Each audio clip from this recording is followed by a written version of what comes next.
Once again, I'd like to thank our witnesses for joining us here today. This was a very long hearing. I appreciate your perseverance in dealing with certainly a number of very tough questions, and we all appreciate your answers.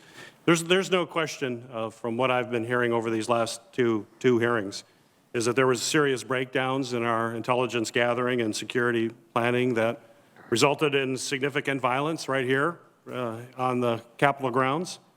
The 3-hour and 19-minute delay in authorizing the deployment of the National Guard to respond to the Capitol to quell the violence was one that left police, members of Congress, staff, and the public in danger and is, without question, completely unacceptable.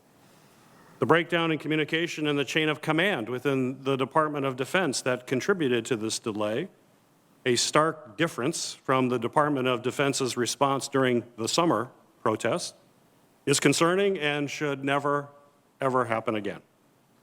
I remain concerned that our national security agencies are simply not adequately focused on domestic terrorism, which we all agree is the #1 terrorist threat to our homeland. The potential for violence was well known and widely disseminated all across social media platforms in the days leading up to January 6th.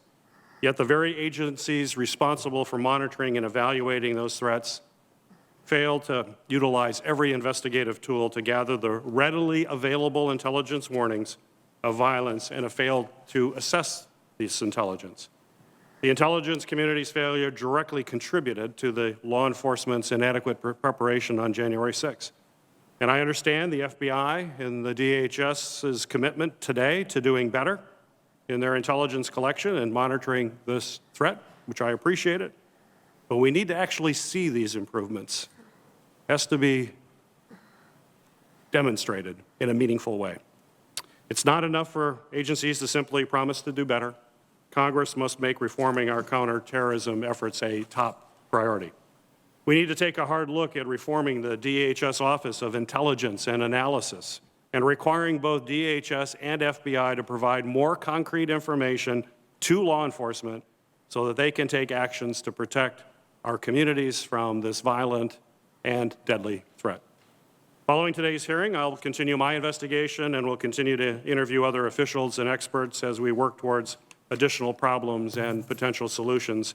And I'm committed to working with my colleagues on both sides of the aisle, across multiple committees, to ensure that we're setting policy that will provide the foundation for our national security agencies threat and treat domestic violence threat with the seriousness that it certainly warrants and help protect Americans all across our country.